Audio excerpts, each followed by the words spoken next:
Good morning. This is Mr. Melendez, and today's video is going to be a read aloud of your new assignment, The Cotton Gin, which is a Newsela article. You will find the Newsela article assignment in Google Classroom, and once you click on the link, it will bring you to this page here that you see in front of you. I'll be performing a read aloud not just for the text, but also for the questions that are going to be accompanied with the article. When you analyze and you begin to read your article, remember that you want not just to read the article, but read everything associated with it. Captions, titles, headings, subheadings. All of those things that I mentioned are very important information that will provide you the proper comprehension and understanding of the text. So let's begin.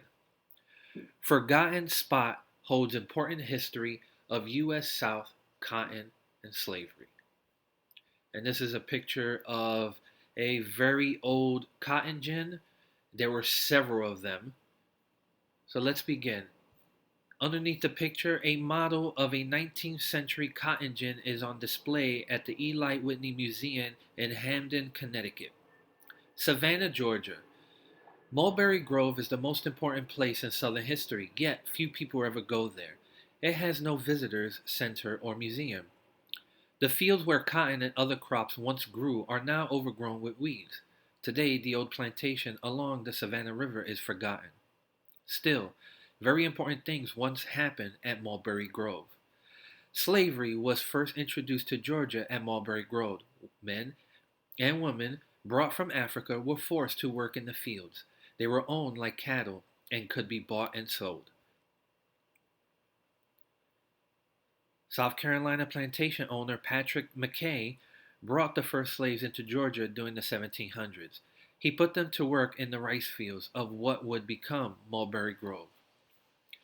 Eli Whitney built cotton gin here. Mulberry Grove is very important for another reason as well. Eli Whitney built his cotton gin while staying here. Whitney's machine quickly changed U.S. history. Whitney came to Mulberry Grove as a farm boy late in 1792. He was invited by the plantation owner and stayed a few months. Whitney spoke with cotton farmers in the area. He learned they had trouble separating cotton from its seeds. Harvesting cotton was slow and difficult. In 1793, Whitney solved the problem by coming up with a machine that easily removed the seeds.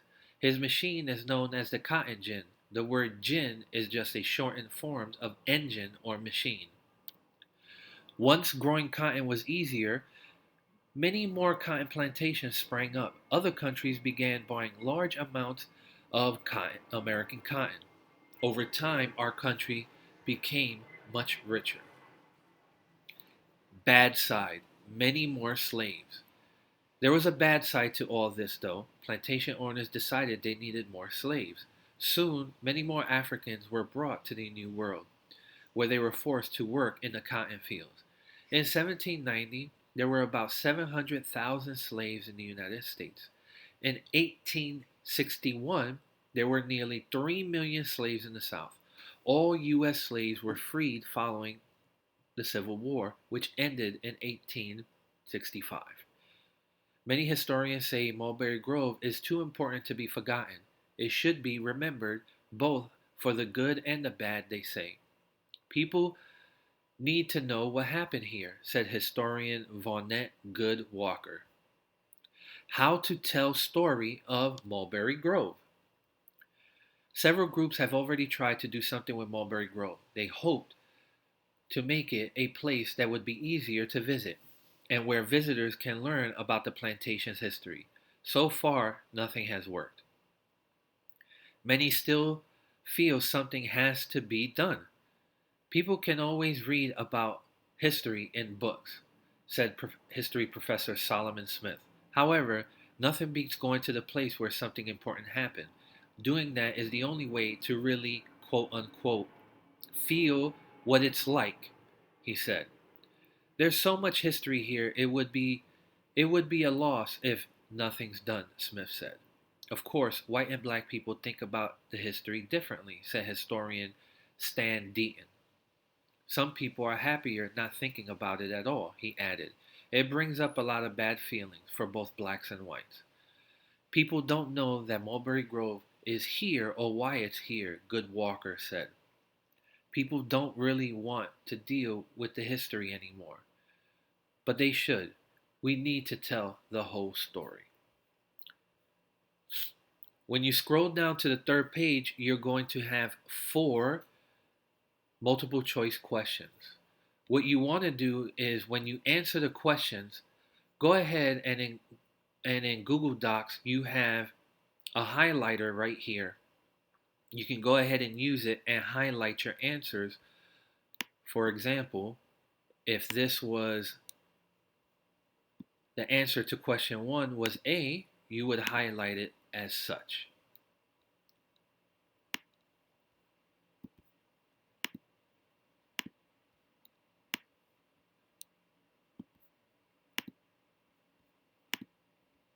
All right. So here are the questions.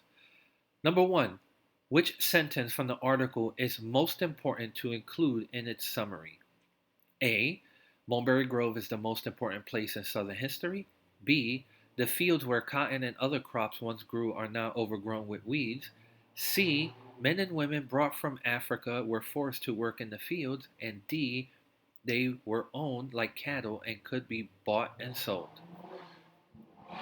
Number 2.